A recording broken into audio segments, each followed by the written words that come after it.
toute la vérité, rien que la vérité. Votre chaîne YouTube dédiée aux amoureux de la vérité.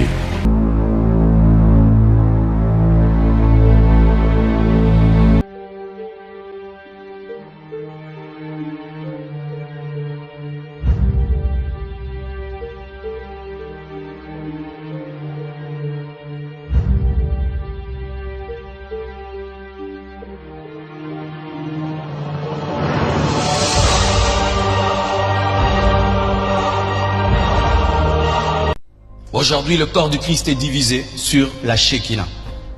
Pendant des années et des années, des dizaines d'années, des vingtaines d'années, tout était clair sur la Shekinah. Quand on disait Shekinah dans les églises, Shekinah, c'est la gloire de Dieu, c'est la présence de Dieu.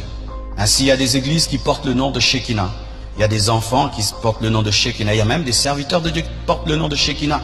Même des groupes musicaux qui portent le nom de Shekinah. Même des chaînes de télévision qui s'appellent Shekinah. Parce que pour nous, Shekinah, c'est la gloire de Dieu manifestée. Mais il y a aujourd'hui des rabbins juifs qui viennent de dire que la Shekinah n'est pas la présence de Dieu. Selon les kabbales juives, c'est-à-dire l'occultisme des juifs, la Shekinah c'est un démon qui a la forme d'une femme.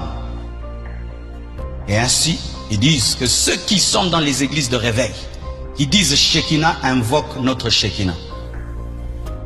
Ah oui, et il y a même des gens qui n'arrivent plus à chanter Shekinah, à dire Shekinah, et si tu dis Shekinah, tu es sataniste.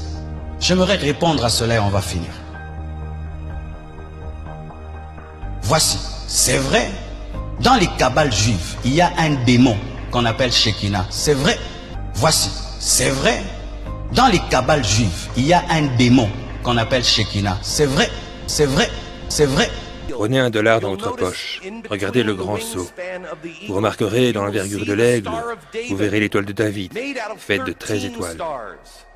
Pourquoi est-ce que l'étoile de David est là-dedans?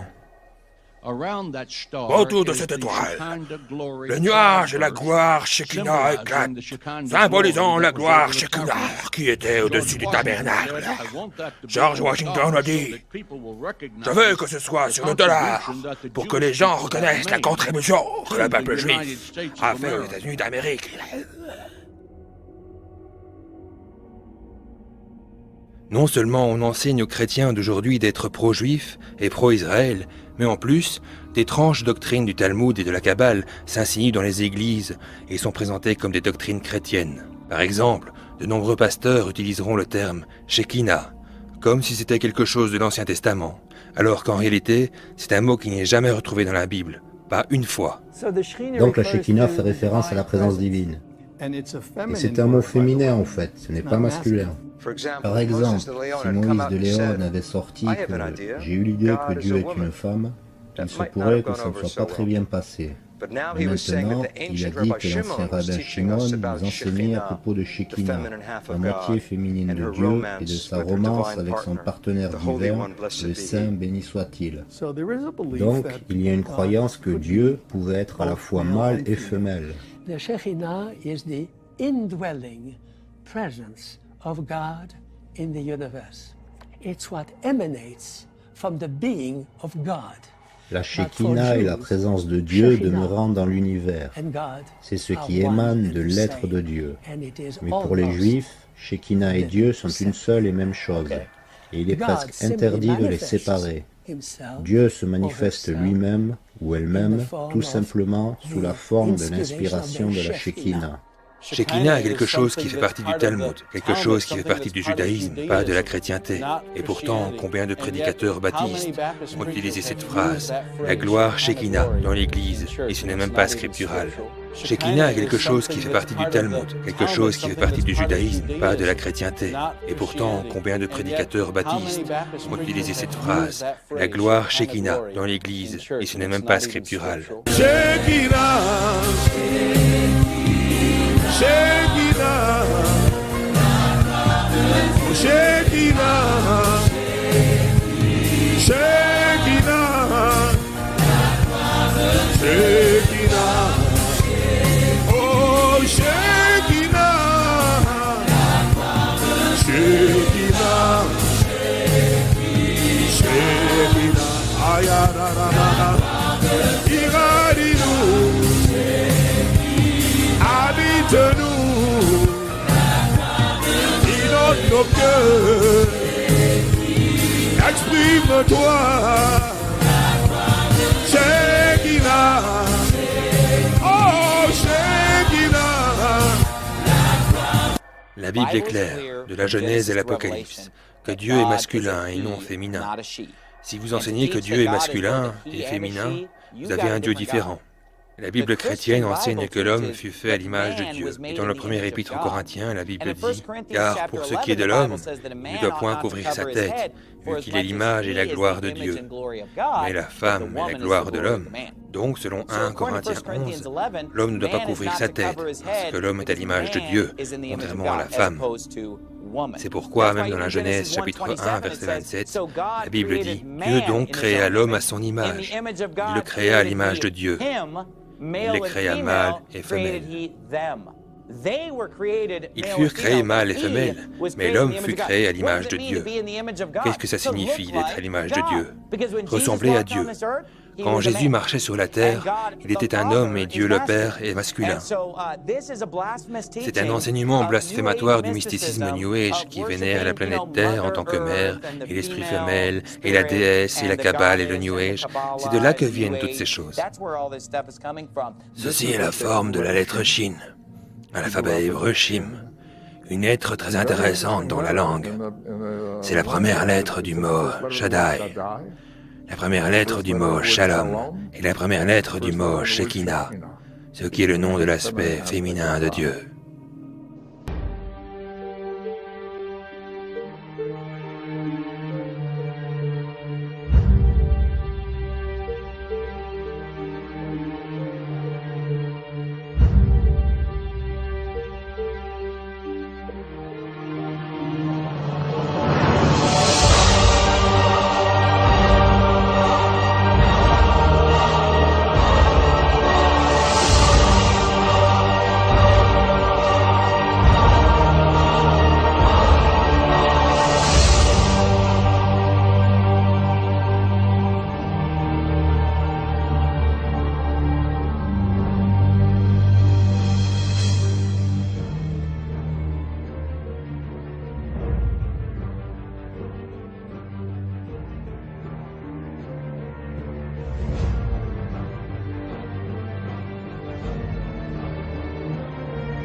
Alors, l'un de mes plus grands combats que j'ai toujours eu dans cette génération, je serai vraiment humble dans le Seigneur pour le dire, c'est des fois, ce n'est pas évident pour moi de diluer un message et pédagogiquement de le donner comme je l'ai reçu.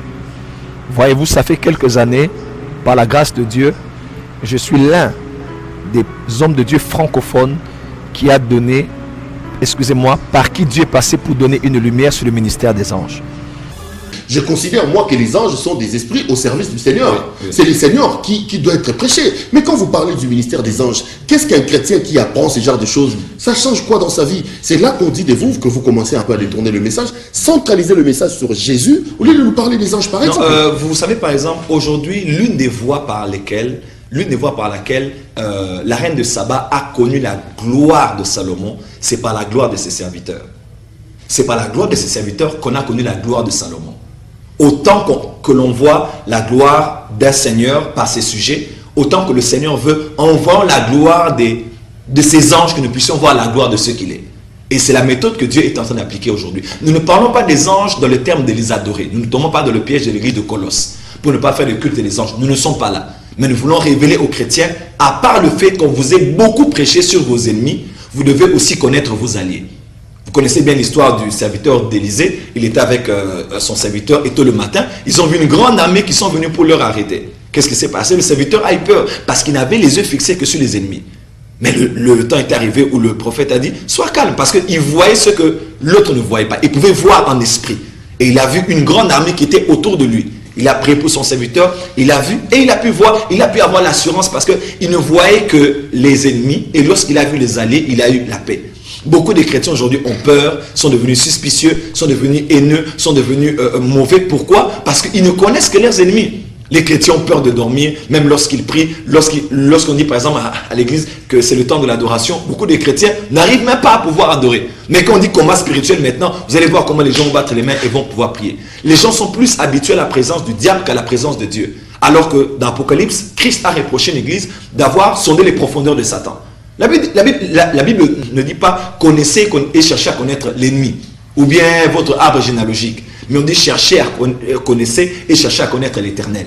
Donc le royaume des cieux est composé de toutes ces choses. Il y a le roi des rois, il y a son armée, et ce n'est pas mauvais si on parle de ces alliés qui sont avec nous.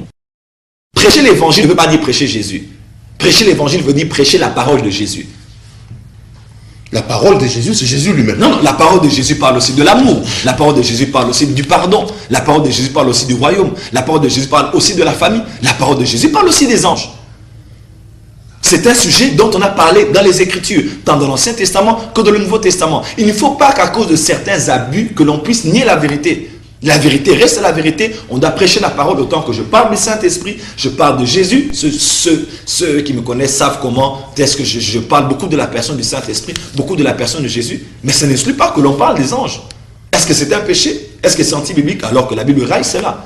Mais si la Bible en parle, nous devons en parler. Alors, le ministère opère avec le ministère des anges. Dites-nous un peu, vous voulez dire quoi? De quoi est-il question ici? Notre but est de pouvoir permettre aux chrétiens d'atteindre une autre dimension spirituelle que dans laquelle ils sont aujourd'hui. Voyez-vous, Papa Perrault, les défis dans lesquels nous sommes aujourd'hui, le contexte dans lequel nous sommes, non seulement sur le plan politique, que sur le plan national, que sur le plan international, le diable a aussi une armée. Le diable a aussi un système qui s'est implanté, qui infiltre les banques, qui infiltre les églises, même jusqu'à aujourd'hui. Et ces gens-là opèrent avec des esprits mauvais. Mais Dieu a disposé des esprits pour nous, afin que nous opérions avec eux. Imaginez-vous un peu, on veut le tuer Jacques, Pierre est arrêté, le lendemain on devait le tuer. Mais qu'est-ce qui se fait? L'église prie. Et lorsque l'église prie, elle prie à Dieu, Dieu a envoyé un ange. Et cet ange a sorti Pierre de prison de manière surnaturelle. Nous voulons montrer aux chrétiens comment vous pouvez activer le ministère des anges avec vous. Comment vous pouvez mettre les anges en mouvement tout autour de vous.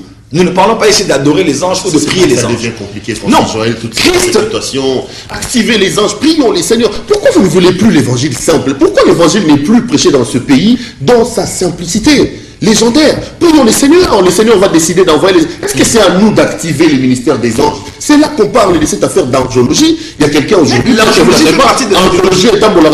Miracle. Est-ce qu'on en a besoin aujourd'hui?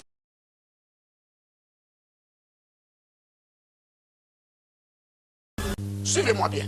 Un esprit possédant une âme et habitant dans un corps. Et le jour où l'homme tombe dans le péché, Dieu dit tu mourras. Mais physiquement, il n'est pas mort. Son esprit est mort. Il est resté un homme animal. Excusez-moi l'expression, c'est la Bible qui le dit. Un homme animal parce que l'animal n'a que le corps et l'âme. Il est resté un homme animal. La dimension de l'esprit a été éteinte, a été détruite. Et lorsque Jésus arrive, il parle de la nouvelle naissance. La nouvelle naissance nous permet donc de renaître en esprit. Nous redevenons des esprits. Je ne suis pas d'accord lorsqu'on dit que l'homme est composé de l'esprit, corps et âme, 3 parties. Moi je dis plutôt, et la Bible confirme, que l'homme est un esprit possédant un corps, et une âme et habitant dans un corps. Et ce corps, c'est un véhicule. Et cet homme-là, lorsque Jésus les réconcilie à Dieu, mais il entre en contact avec le monde des esprits. Parce que le monde des esprits se divise en deux. Il y a un monde des esprits mauvais, il y a un monde des esprits bons. On parle du monde, le royaume des lumières et le royaume des ténèbres. Ça contredit tout ce que la Bible nous dit, par exemple, pasteur, que celui qui a un problème s'enferme dans sa chambre, prie les seigneurs, recommandez votre sort à Dieu, il agira. Lorsque vous venez, que vous nous dites qu'au-delà de cette prière-là, au-delà de ce que nous faisons, il y a des esprits qui viennent à notre secours, les gens se posent la question de savoir quels sont ces esprits. Nous savons dans la Bible que nous n'avons que le Saint-Esprit et Jésus.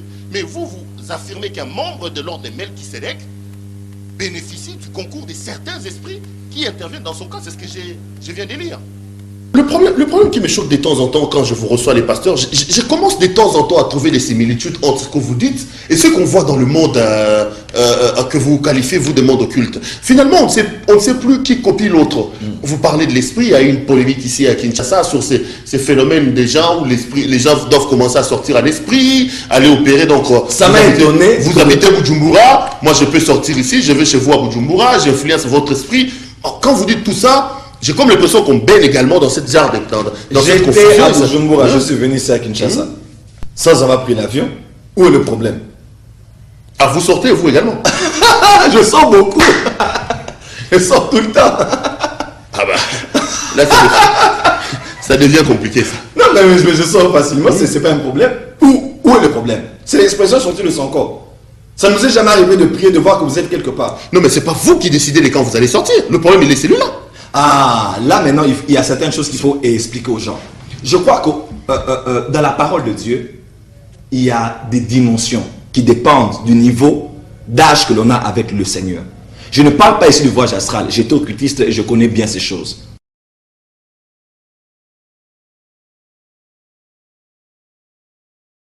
I believe that this is one of the most important things that we can teach people, that their thoughts are extremely powerful.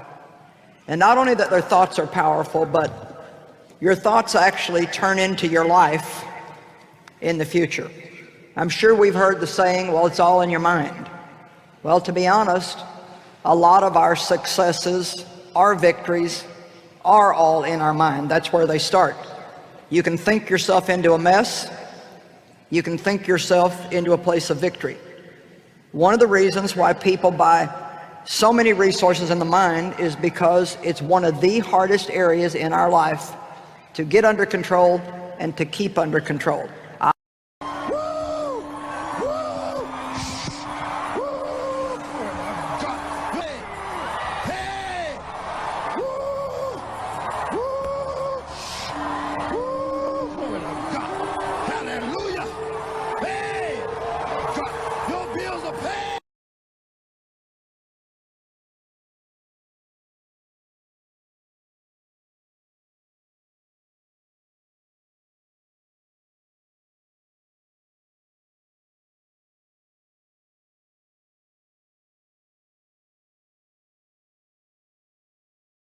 Secret is the law of attraction.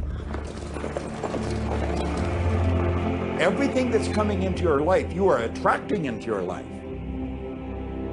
And it's attracted to you by virtue of the images you're holding in your mind. It's what you're thinking. You see, whatever is going on in your mind, you are attracting to you. Now, wise people have always known that. You can go right back to the ancient Babylonians. They've always known this. It's a small, select group of people. Why do you think that 1% of the population earns around 96% of all the money that's being earned? Do you think that's an accident? It's no accident. It's designed that way. They understand something. They understand the secret. And you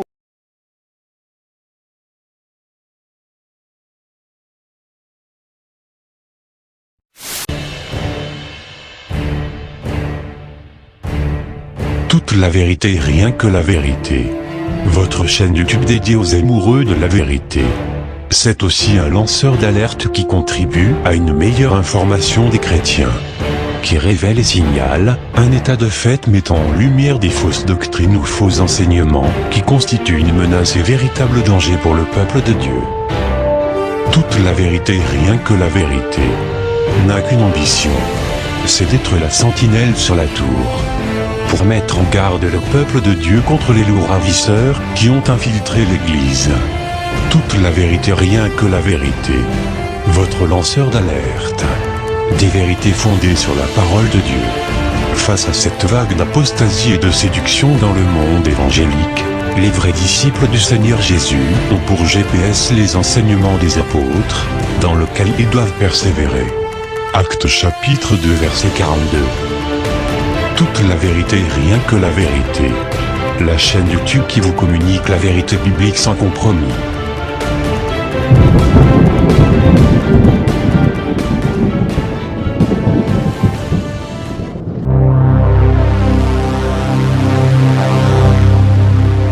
Abonnez-vous et cliquez aussi sur la petite cloche de notification pour ne rien rater de nos prochaines vidéos.